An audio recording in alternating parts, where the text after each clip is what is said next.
সেই মাজারে সমবেত হয়ে হাসান হুসান হাসান হুসান করি কি করি না? হ্যাঁ, এটা কি শ্রদ্ধা হলো না তাদের প্রতি অপমান করা হলো? হযরত হুসাইন রাদিয়াল্লাহু তাআলার নামকে অপমান করা হলো, হযরত হাসান রাদিয়াল্লাহু তাআলার নামকে অপমান করা হলো। সেই অপমান যারা করবে তারা ন্যূনতম ইসলাম পালন করে না। আল্লাহ তাআলা বা'দু ফাউযু বিল্লাহি মিনাশ শাইতানির রাজীম। বিসমিল্লাহির রহমানির রহিম। লুইনাল্লাযীনা কাফারু মিন বানি ইসরাঈলা আলা লিসানি দাউদ ওয়া ঈসা ইবনে মারইয়াম যালিকা বিমা আসাউ ওয়া কানু ইয়াতাদুন।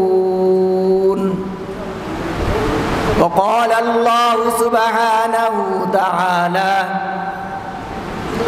اليوم أكملت لكم دينكم وأتممت عليكم نعمتي ورضيت لكم الإسلام دينا. وقال سبحانه وتعالى قل إن كنتم تحبون الله فاتبعوني يحببكم الله. وقال رسول الله صلى الله عليه وسلم من أحب سنتي فقد أحبني ومن أحبني كان معي في الجنة. وقال رسول الله صلى الله عليه وسلم من قتل ظلما فهو شهيد أو كما قال عليه الصلاة والسلام. আমরা সবাই দুরূদ শরীফ পড়ি। আল্লাহুম্মা সাল্লি আলা মুহাম্মাদ ওয়া আলা আলি মুহাম্মাদ কামা সাল্লাইতা আলা ইব্রাহিম آل إبراهيم إنك حميد مجيد. اللهم بارك على محمد وعلى آل محمد كما باركت على إبراهيم وعلى آل إبراهيم إنك حميد مجيد.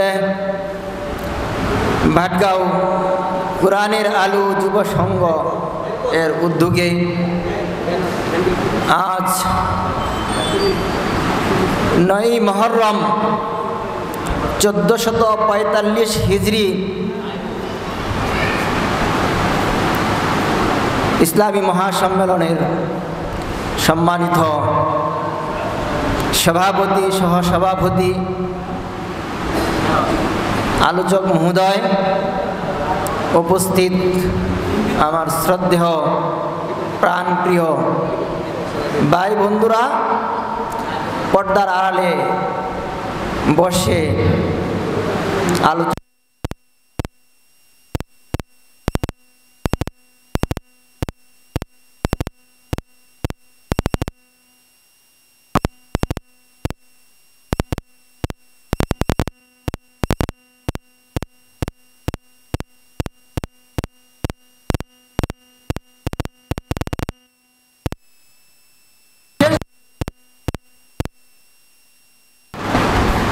বিশেষ করে রমজান,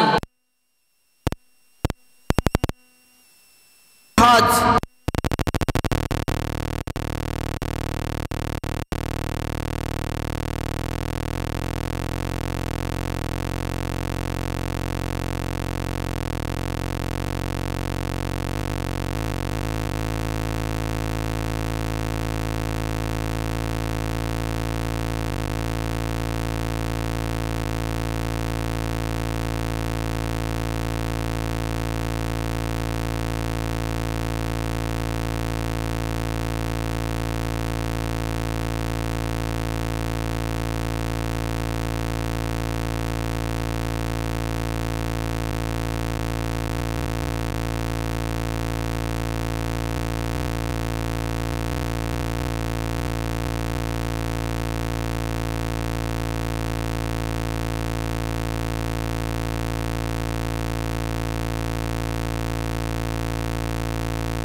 বিশেষভাবে স্মরণ রাখার জন্য আল্লাহ তাআলা, আল্লাহর রাসূল এই দিনটার নাম রেখেছেন আশুরা। বুঝছেন? আশুরা কেন? বিশেষভাবে স্মরণ রাখার জন্য এই দিনটাকে। এই দিন পৃথিবী সৃষ্টি, এই দিন আসমান সৃষ্টি, সৃষ্টির মাঝে যা কিছু আছে সব সেই দিন সৃষ্টি।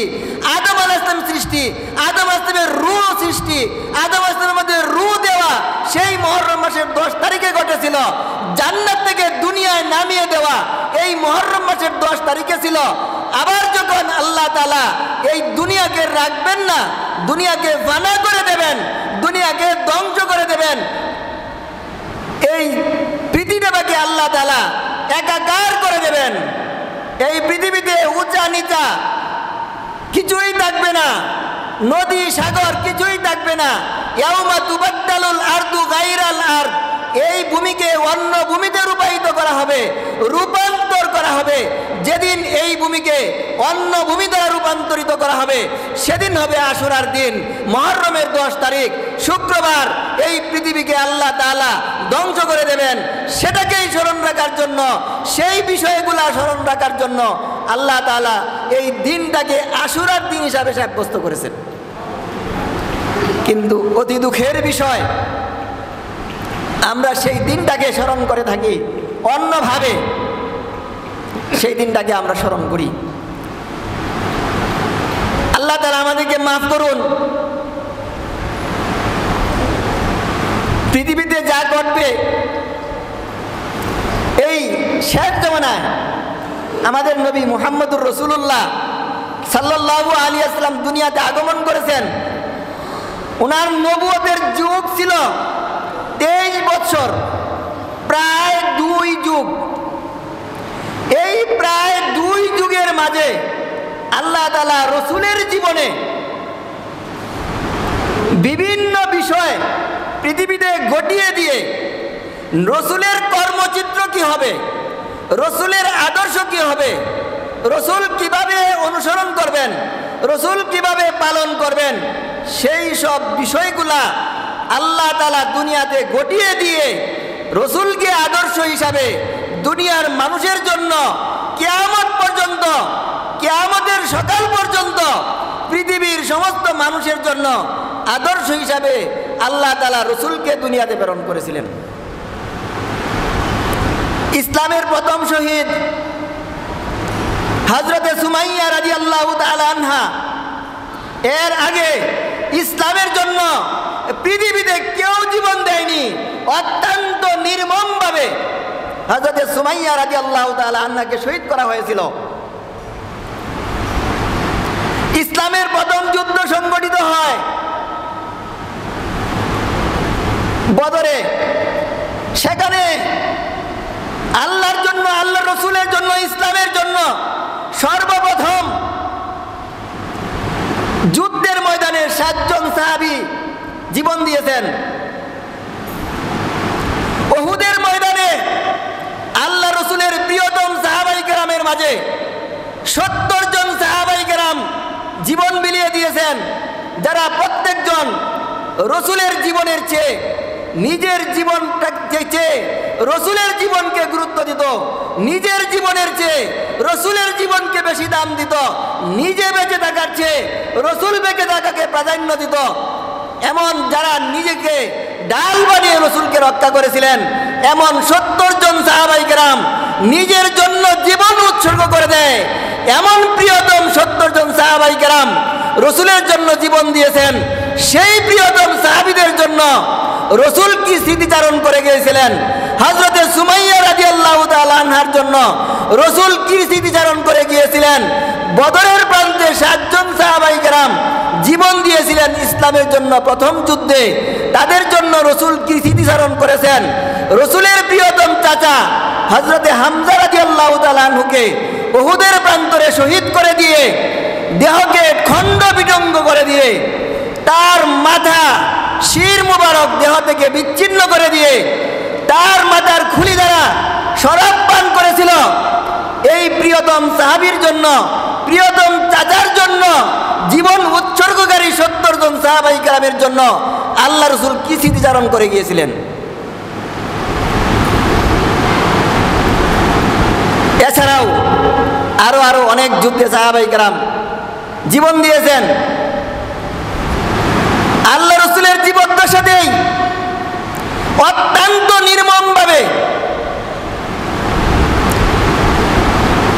40 জন সাহাবায়ে কেরাম, যাদের সাথে কোনো অস্ত্র ছিল না, যারা যুদ্ধের জন্য গিয়েছিলেন না, যারা শুধু ইসলাম প্রচারের জন্য, কুররায়ে সাহাবা, যারা সাহাবায়ে কেরামের মধ্যে শ্রেষ্ঠতম কারি, হাফেজে কুরআন, এমন 40 জন সাহাবায়ে কেরাম জীবন উৎসর্গ করেছিলেন অত্যন্ত নির্মমভাবে। তাদের জন্য রাসূল কি স্মৃতিচারণ করেছেন।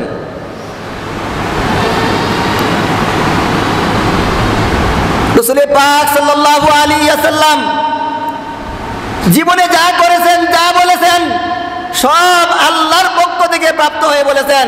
ওয়া মা ইয়াতিকু আনিল হাওয়া ইন হুয়া ইল্লা ওয়াহয়ুহা। রাসূল তার নিজের মন থেকে জীবনে একটি কথাও বলেননি, যা বলছেন আল্লাহর পক্ষ থেকে ওহীর মাধ্যমে প্রাপ্ত হয়ে তিনি বলছেন। রাসূল আকরাম সাল্লাল্লাহু আলাইহি ওয়াসাল্লামের প্রিয়তম সাহাবায়ে কেরাম বদরের প্রান্তরে কে কোথায় শহীদ হবেন, কোন জায়গায় শহীদ হবেন, জিবরাইল আলাইহিস সালাম সেই স্থানটুকু রাসূলকে জানিয়ে দিয়েছিলেন। উহুদের প্রান্তরে কে কে শাহাদাত বরণ করবেন, সেটা আল্লাহ রাসূলকে জানিয়ে দেওয়া হয়েছিল। হযরতে হুসাইন রাদিয়াল্লাহু তাআলা আনহুকে কারবালার প্রান্তরে শহীদ করে দেওয়া হবে, অত্যন্ত নির্মমভাবে শহীদ করে দেওয়া হবে, সেটা আল্লাহ রাসূলকে জানিয়ে দেওয়া হয়েছিল। সেই বিষয়গুলোকে সামনে রেখে রাসূল তার জীবনে কি কর্মব্যস্ত ছিলেন, কি বাস্তবায়ন করেছেন, কি কর্ম করেছেন, কি সুন্নত রেখেছেন, কি প্রথা, কি নিয়ম তিনি পালন করেছেন। আপনারা যদি হাদিস এবং কোরআন সাথে আপনি যদি খোঁজ নিয়ে দেখেন, আমরা যা করি কোরআন হাদিসের সাথে তার কতটুকু মিল আছে। আল্লাহ তাআলা আমাদের জন্য ইসলামকে কমপ্লিট করে দিয়েছেন। রাসূল আকরাম সাল্লাল্লাহু আলাইহি ওয়াসাল্লামকে দুনিয়া থেকে উঠিয়ে নেওয়ার আরো কয়েক মাস আগেই হালাল হারাম, করণীয় বর্জনীয় সমস্ত বিধানকে আল্লাহ তাআলা কমপ্লিট করে দিয়ে লক্ষাধিক সাহাবায়ে কেরামের সম্মুখে ওই আরাফার ময়দানে আল্লাহ তাআলা ঘোষণা করে দিলেন, আল ইয়াউমা আকমালতু লাকুম দীনাকুম ওয়া আতমামতু আলাইকুম নি'মাতি ওয়া রাদিতু লাকুমুল ইসলাম দীনা। আজকের দিন আল ইয়াউম আকমালতু লাকুম দীনাকুম, ইসলাম ধর্মকে, ধর্ম হিসাবে ইসলামকে আজকের দিন আমি তোমাদের জন্য কমপ্লিট করে দিলাম। আমার নিয়ামতকে আল্লাহর পক্ষ থেকে মানব জাতির জন্য যত নিয়ামত দুনিয়াতে আসতে পারে সমস্ত নিয়ামতকে আমি কমপ্লিট করে দিলাম। ওয়া আতমামতু আলাইকুম নি'মাতি ওয়া রাদিতু লাকুমুল ইসলাম দীনা, এবং ইসলামকে কমপ্লিট করে দিলাম, অর্থাৎ ইসলামের মধ্যে আর কমানো হবে না, বাড়ানো হবে না। আমি যে কথাটুকু আপনাদেরকে বুঝাইতে চেয়েছিলাম, সাহাবায়ে কেরাম এত সাহাবায়ে কেরাম আল্লাহ রাসূলের জীবনেই, জীবদ্দশাতেই তারা শাহাদাত বরণ করলেন। কোন সাহাবীর নামে আল্লাহ রাসূল মাতম করেছিলেন বলেন? হযরত হামজা রাদিয়াল্লাহু তাআলা আনকে মুসলা করা হয়েছিল, খণ্ড বিখণ্ড করা হয়েছিল, তার চক্ষুগুলো উপড়ে ফেলা হয়েছিল, তার কান কেটে দেওয়া হয়েছিল, তার নাক কেটে দেওয়া হয়েছিল, তার খুলি, মাথার খুলি উঠিয়ে নিয়ে গিয়েছিল, তার হাত পা কাটা হয়েছিল, প্রত্যেকটা অঙ্গকে বিচ্ছিন্ন করা হয়েছিল। সেই সাহাবীর জন্য প্রিয়তম চাচা হযরত আব্বাস, হযরত হামজা, তাদের জন্য আল্লাহ রাসূল কি করেছিলেন। এছাড়াও রাসূল আকরাম সাল্লাল্লাহু আলাইহি ওয়াসাল্লাম একদিন তার যে বাহন ছিল, এই বাহনের নাম ছিল কাসওয়া, একটা সাদা উটনি, সেটার উপর সওয়ার হয়ে তিনি চড়তেন। তো একদিন আল্লাহ রাসূল সেই উটনির উপর উঠলেন। হযরতে আবু বকর সিদ্দিক রাদিয়াল্লাহু তাআলা উঠলেন, হযরত উমরে ফারুক রাদিয়াল্লাহু তাআলা উঠলেন। তখন তারা দুইজন উঠলেন, উটনি তো নিতে চায় না। তখন রাসূল আকরাম সাল্লাল্লাহু আলাইহি ওয়াসাল্লাম সেই উটনিকে লক্ষ্য করে বললেন, আলাইকি নাবিয়্যুন ওয়া সিদ্দীকুন ওয়া শাহীদুন, হে উটনি তুমি যেতে চাচ্ছ না কেন? তোমার উপর তো একজন নবী বসতো, আজকে বসছে নবী, সিদ্দিক এবং একজন শহীদ বসছেন। বলেন সুবহানাল্লাহ। আল্লাহ রাসূল ভবিষ্যৎ জীবনের অনেক বিষয়গুলো তার উম্মতকে খবর দিয়ে গিয়েছেন। কে কোথায় শহীদ হবেন এটা আল্লাহ রাসূল সংবাদ দিয়ে গিয়েছেন। হযরতে হুসাইন রাদিয়াল্লাহু তাআলা শহীদ হবেন কারবালার প্রান্তরে, তার প্রিয়তম নাতি, সেটা আল্লাহ রাসূলকে জানিয়ে দেওয়া হয়েছিল, আগেই জানিয়ে দেওয়া হয়েছিল। কিন্তু সেইটাকে কেন্দ্র করে উম্মত কি করবে? সাহাবী আল্লাহ রাসূল তার জীবনে কোনো শহীদের ব্যাপারে কি কোনো মাতুম করেছেন? করেননি। একটি প্রমাণও আপনারা কেউ দিতে পারবেন না, পৃথিবীর কোনো আলেম দিতে পারবে না, পৃথিবীর কোনো মুহাক্কিক দিতে পারবে না যে কোনো সাহাবীর নামে বৎসর ঘুরে আসলে কোনো শহীদ সাহাবীর ব্যাপারে আল্লাহ রাসূলের সাহাবায়ে কেরাম মাতম করেছেন, মাজারে যেয়ে কান্নাকাটি করেছেন, রোনাজারি করেছেন, কৃত্রিম রণকৌশল দেখিয়েছেন, এমন একটি প্রমাণ পৃথিবীর কোনো আলেম কোনো হাদিসের কিতাব থেকে দিতে পারবে না। যদি দেখে গিয়েও তাহলে মন গড়া। এই জন্য মন গড়া ইসলাম পালন করলে চলবে না। যদি আমরা কেউ মন গড়া ইসলাম পালন করি, ওয়ামাই ইয়াবতাগি গায়রাল ইসলামি দীনান ফালাই ইউকবালা মিন, যে ইসলাম ছাড়া অন্য কিছুকে পালন করবে, ইসলাম কি? আল্লাহ রাসূল তার 23 বছরের জীবনে যা দিয়ে গেছেন তাই ইসলাম। সেই 23 বছরের জীবনের সমস্ত আদেশ নিষেধ, করণীয় বর্জনীয় সবগুলা সাহাবায়ে কেরাম হুবহু বাস্তবায়ন করে পৃথিবীর মানুষের জন্য কিয়ামত পর্যন্ত সমস্ত সাহাবায়ে কেরাম আদর্শ হিসাবে পৃথিবীর মানুষের জন্য সাব্যস্ত হয়েছেন। এজন্য আল্লাহ রাসূল হাদিসে পাকের মধ্যে বলছেন, আস-সাহাবী কান নুজুম বিআইয়িহিম ইক্তিদাইতুম ইহতিদাইতুম, তোমরা আমার একজন সাহাবীকেও যদি অনুসরণ করো, আমার প্রত্যেকজন সাহাবায়ে কেরাম আকাশের নক্ষত্রের মতো কোনো একজন সাহাবীকে যদি তুমি অনুসরণ করো তুমি হেদায়েত পেয়ে যাবে। সুতরাং সাহাবায়ে কেরামের জীবনের কর্ম ছাড়া অন্য কোনো কর্ম যদি আমাদের জীবনে বাস্তবায়িত হয়, আমরা পালন করি, সেটা নিতান্তই একটা অপরাধ সাব্যস্ত হবে। যে অপরাধের কথা আল্লাহ রাসূল বলছেন সেটাকে বেদাত। ইত্তাকু মিনাল বিদআহ, তোমরা বেদাত থেকে বেঁচে থাকো। আল্লাহ রাসূল কঠোর ভাষায় নিষেধ করেছেন, কঠোর ভাষায় সতর্ক করে গিয়েছেন, তোমরা বেদাতের কাছেও যাবে না। আর বেদাতের সংজ্ঞা মোটামুটি প্রত্যেকটা মসজিদের খতিবরা কোনো না কোনো সময় আলোচনা করে থাকেন। বেদাত হলো সেটি যেটি রাসূল করেন নাই, সাহাবায়ে কেরাম করেন নাই, এবং করার প্রয়োজন থাকলেও যেটাকে করেন নাই, এমন কাজটাকে দ্বীনের কাজ বলে মনে করা, দ্বীনের কাজ বলে পালন করা, সেটাকেই বেদাত বলা হয়। এই কুল্লু বিদআতিন দালালা, আল্লাহ রাসূল বলছেন প্রত্যেকটা বেদাতি হলো ভ্রষ্টতা, আর প্রত্যেকটা ভ্রষ্টতাই জাহান্নামে নিয়ে যাবে। উম্মতে মুসলিমার জন্য সবচাইতে হৃদয় বিদারক, সবচাইতে কষ্টদায়ক, সবচাইতে মর্মান্তিক ঘটনা আল্লাহ রাসূলের দুনিয়া থেকে বিদায়ের পর 41 হিজরি 10ই মুহররম ইরাকের ফুরাত নদীর তীরে কারবালার প্রান্তরে 10ই মুহররম শুক্রবার দিন হযরতে হুসাইন রাদিয়াল্লাহু তাআলা আনহু অন্যায়ের প্রতিবাদ করে, অন্যায়ের কাছে মাথা নত না করে শির উঁচিয়ে রেখে পৃথিবীর মানুষের জন্য তিনি দৃষ্টান্ত স্থাপিত হয়েছেন যে অন্যায়ের বিরুদ্ধে কখনো সারেন্ডার করা যাবে না, অন্যায়ের কাছে কখনো আত্মসমর্পণ করা যাবে না। অন্যায়ের প্রতিবাদ করবে, যদি তোমাকে জীবন দিতে হয়, যদি তোমাকে পরিবার পরিজন বিসর্জন দিতে হয়, তোমার জীবন দিতে হয়, তোমার বুকে রক্ত দিতে হয়, তথাপি তুমি অন্যায়ের কাছে সারেন্ডার করবে না, অন্যায়ের কাছে মাথা নত করবে না, অন্যায়ের কাছে আত্মসমর্পণ করবে না। সেই দৃষ্টান্ত পৃথিবীর মানুষের জন্য রেখে হযরত হুসাইন রাদিয়াল্লাহু তাআলা আনহু কারবালের প্রান্তরে শহীদ হয়েছিলেন। কিন্তু অতি দুঃখের বিষয়, আমরা এই কলঙ্কিত একটি অধ্যায় বছর ঘুরে আসলে সেটাকে কৃত্রিমভাবে উপস্থাপন করে উম্মতে মুসলিমার সেই দুঃখজনক ইতিহাসকে আমরা পুনরুজ্জীবিত করি, যেখানে সাহাবায়ে কেরাম সম্পর্কে আল্লাহ রাসূল হযরত হুসাইন রাদিয়াল্লাহু তাআলা আনহু সম্পর্কে বলছেন, হযরত হাসান রাদিয়াল্লাহু তাআলা আনহু সম্পর্কে বলছেন, তারা দুজন হলো জান্নাতি সমস্ত পুরুষদের সর্দার।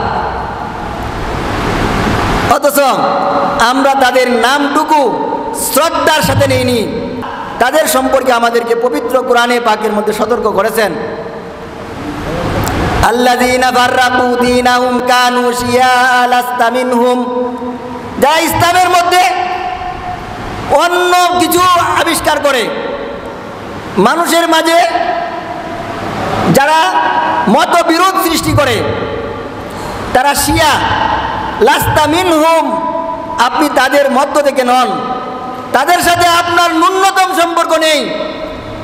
যারা সেই কর্মগুলা বৎসর ঘুরিয়ে আসলে মুহররম মাসকে কেন্দ্র করে যারা মাজারে সেই অপকীর্তি, সেই অপকর্ম, যে কর্মটুকু মুসলমানদের জন্য অত্যন্ত কলঙ্কদায়ক অধ্যায় ছিল, সেটা পুনরাবৃত্তি করে সেটার নামে কৃত্রিম ভালোবাসা দেখিয়ে ইসলামকে কলঙ্কিত করা হয়। সুতরাং সেগুলা নিতান্তই বেদাত। সেই বেদাত থেকে বেঁচে থাকা প্রত্যেকটা মুসলমানের অপরিহার্য কর্তব্য। কুল্লু বিদাতিন দালালা ওয়া কুল্লু দালালাতিন ফিন্নার।